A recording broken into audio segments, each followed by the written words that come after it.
Hello everyone, so let us solve one numerical which is based upon block friction. ठीक है, तो यहाँ पे क्वेश्चन दिया हुआ है और मैं डायग्राम ड्रॉ कर देता हूँ उसका, और कुछ पैरामीटर दिए हुए हैं वो आप देख सकते हो। इस तरह से दो ब्लॉक हैं, ये डायग्राम ऑलरेडी उसमें दिया हुआ है न्यूमेरिकल में।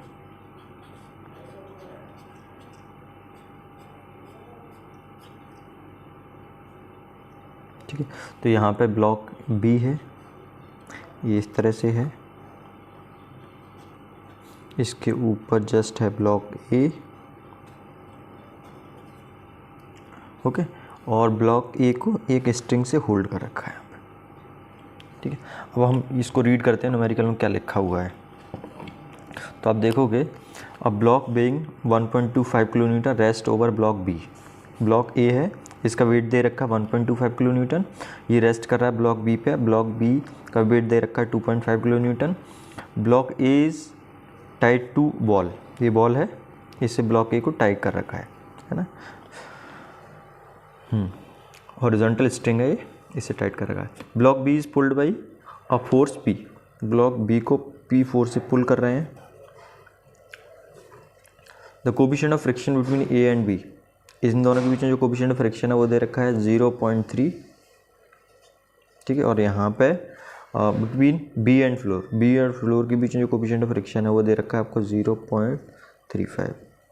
ठीक है, अब ये पी की वैल्यू आपको कैलकुलेट करनी है जब हॉरिजॉन्टल हो, और दूसरा केस जब 30 डिग्री अपवर्ड में मूव कर रहा हो। ठीक है, तो अब देखते हैं यहाँ पे सॉल्व करते हैं इसको।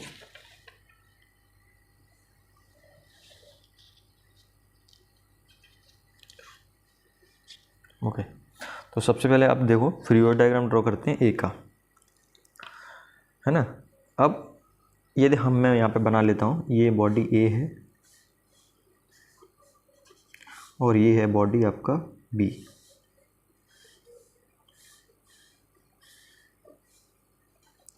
ठीक है, अब आप देखो सबसे पहले हम जो वर्टिकल डायरेक्शन फोर्स लग रहा है उनको लिख लेते हैं। ठीक है, तो वर्टिकल डायरेक्शन ये इसकी बात करें तो इसके ऊपर कौन सा फोर्स लग रहा होगा, इसके ऊपर इसका वेट लग रहा होगा, और वेट हमेशा कैसे एक्ट करता है, वर्टिकली डाउनवर्ड डायरेक्शन। तो यहाँ पे मैं वेट लगा देता हूँ, ये वेट आपका W लग रहा है, और इसकी वैल्यू दे रखी है उसमें, है ना।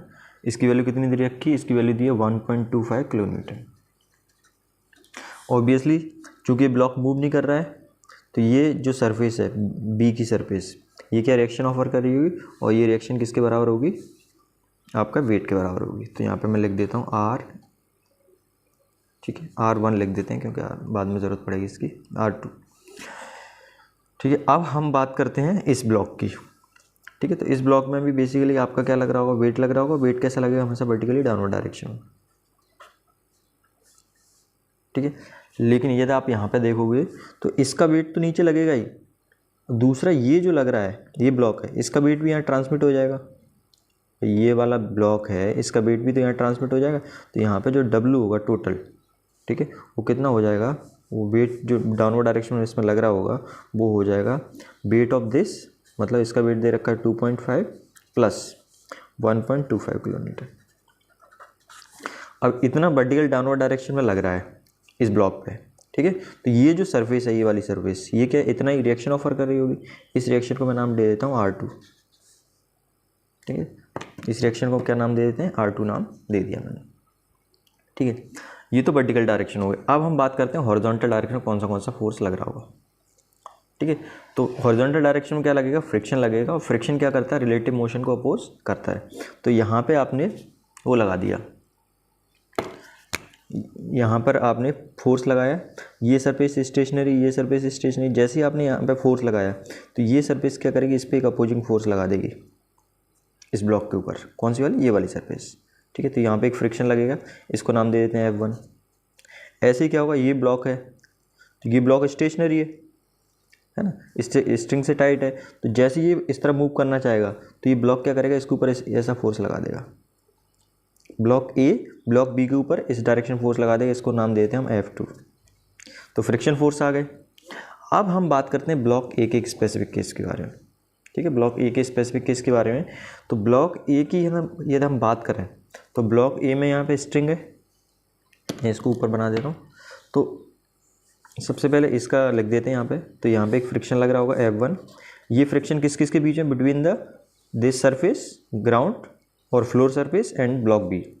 और फ्रिक्शन लग रहा होगा F2। ये F2 किस किस के बीच में, between block A and B. ये आपको समझ में आ गया। अब यहाँ पे ब्लॉक ए की बात करते हैं, ठीक है। तो यदि आप इसमें देखेंगे तो ब्लॉक ए ने इसके ऊपर ऐसा फ्रिक्शन लगा दिया, ठीक है। ब्लॉक ए ने इसके ऊपर इस तरह से फ्रिक्शन लगा दिया, मतलब इसने इसके ऊपर एक्शन कर दिया। अब ब्लॉक बी क्या करेगा, इसके ऊपर रिएक्शन करेगा। तो इसके ऊपर कैसा फोर्स लगाएगा, इस वाले डायरेक्शन में। यहाँ पे इस सरफेस पे कैसा फोर्स लगाएगा, इस वाले डायरेक्शन में। तो यहाँ पे जो फ्रिक्शन फोर्स लगेगा उसका डायरेक्शन इस तरह से होगा। इसको मैं F3 नाम दे देता हूँ। और F3 और F2 क्या होंगे, बराबर होंगे। न्यूटन के थर्ड लॉ ऑफ मोशन से इसने इसके ऊपर एक्शन किया, तो ये वाली सरफेस इसके ऊपर क्या करेगी, रिएक्शन करेगी। और एक्शन और रिएक्शन दोनों क्या होते हैं, इक्वल एंड अपोजिट होते हैं। तो ये हो गया। और यहाँ एक स्ट्रिंग है, स्ट्रिंग में क्या होगा, टेंशन लगेगा। टेंशन का डायरेक्शन हमेशा अवे फ्रॉम बॉडी होता है, तो ये T हो गया।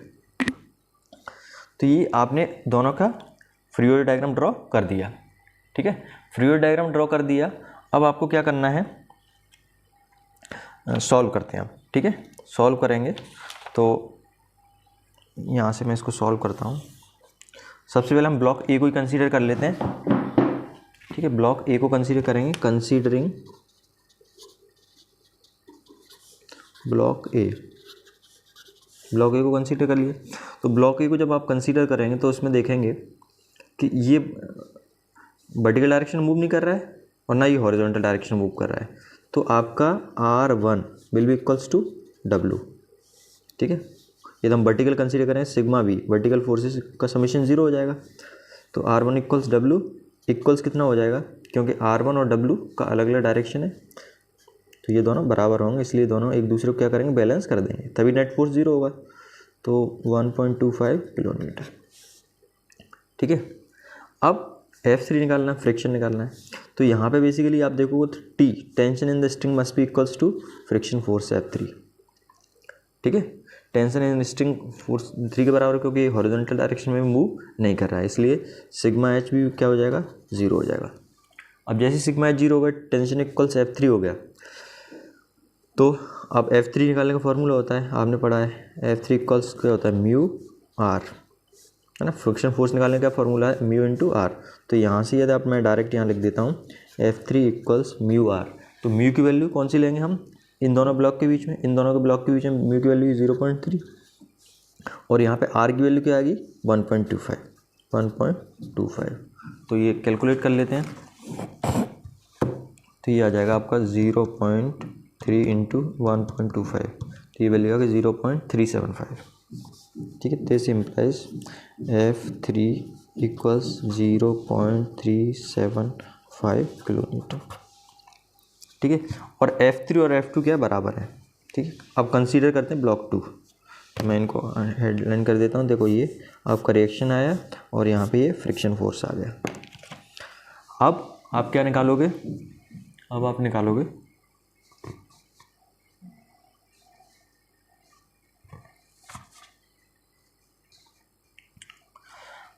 ठीक है। अब आप निकालोगे दूसरा, considering block B, considering block B को कंसीडर करेंगे।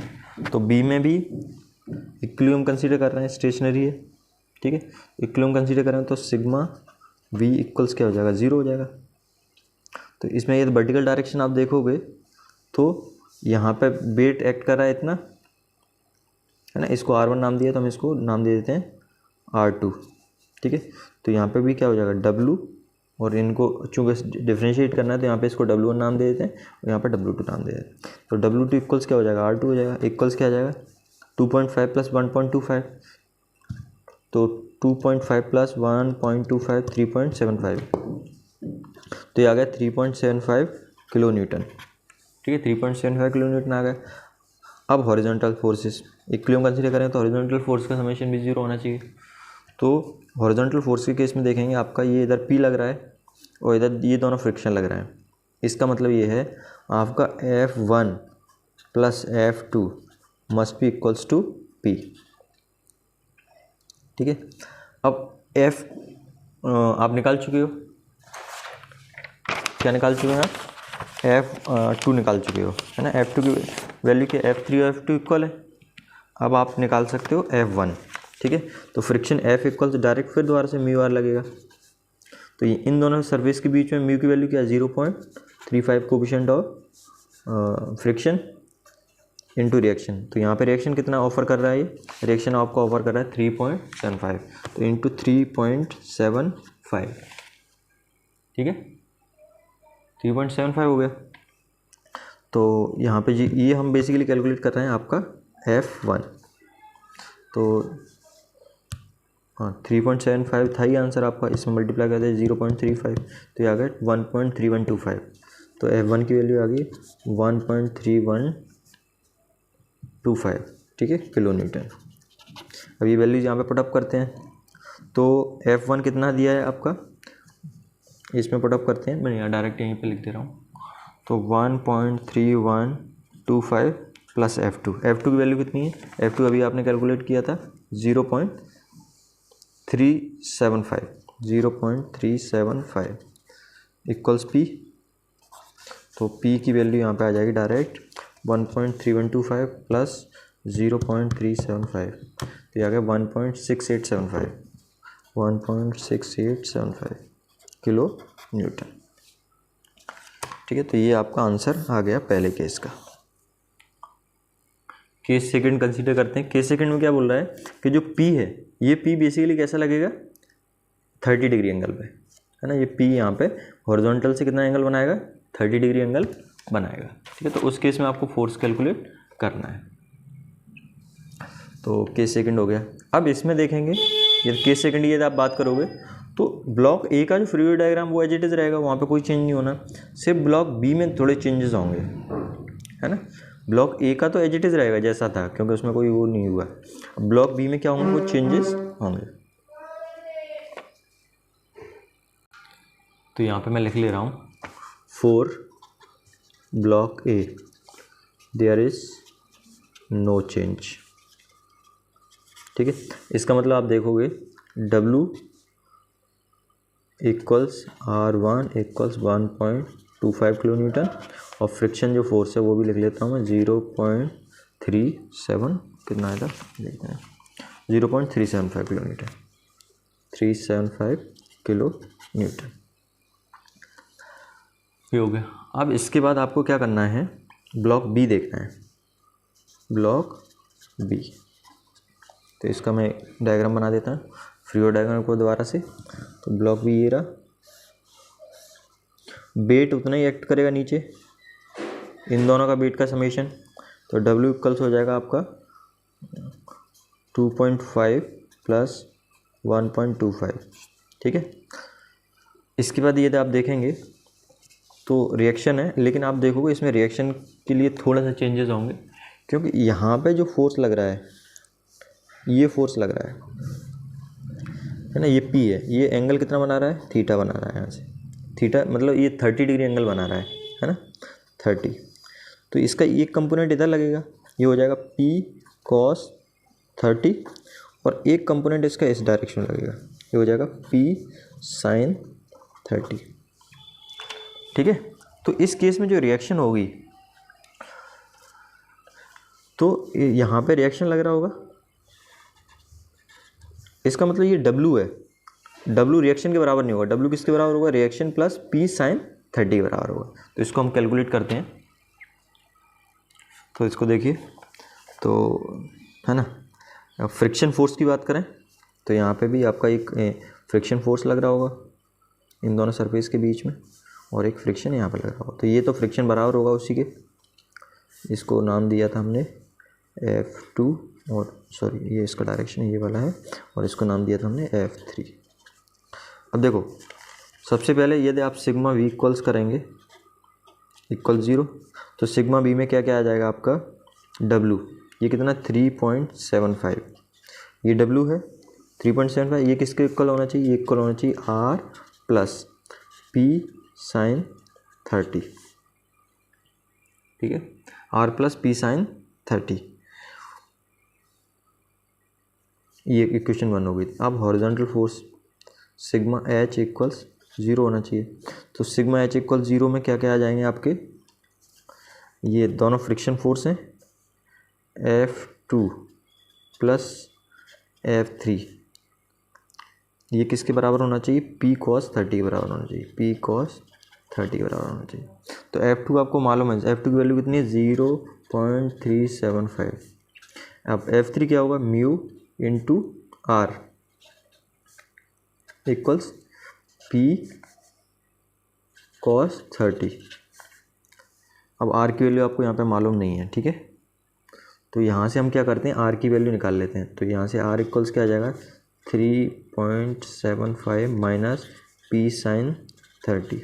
ये जो वैल्यू आई है R की, यहाँ पे इस वैल्यू को मैं कहाँ पे पुटअप कर देता हूँ, इस वैल्यू को मैं पुटअप कर देता हूँ यहाँ पे, ठीक है। तो 0.375 प्लस म्यू, इन दोनों के बीच में म्यू निकाला है, तो म्यू की वैल्यू कितनी है 0.35। अब आर की वैल्यू पुटअप कर देते हैं 3.75 माइनस पी साइन 30 इक्वल्स क्या आ जाएगा पी कॉस 30। तो इसको आप कैलकुलेट करोगे फर्दर तो 0.375 प्लस इसका अंदर मल्टीप्लाई कर देते हैं तो 0.35 मल्टीप्लाइड बाई 3.75, ये आ गया 1.3125 माइनस ये क्या आ जाएगा 0.35 पी साइन 30 इक्वल क्या आ जाएगा पी कॉस 30।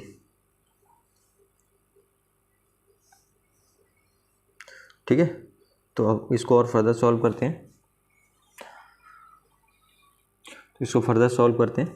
आप देखो पी वी वाले टर्म एक तरफ ले लेंगे तो ये जाएगा, ये दोनों का सम कर दो 0.375 प्लस 1.3125 ये आ गया 1.6875, ये किसके इक्वल हो जाएगा, ये इक्वल हो जाएगा ये P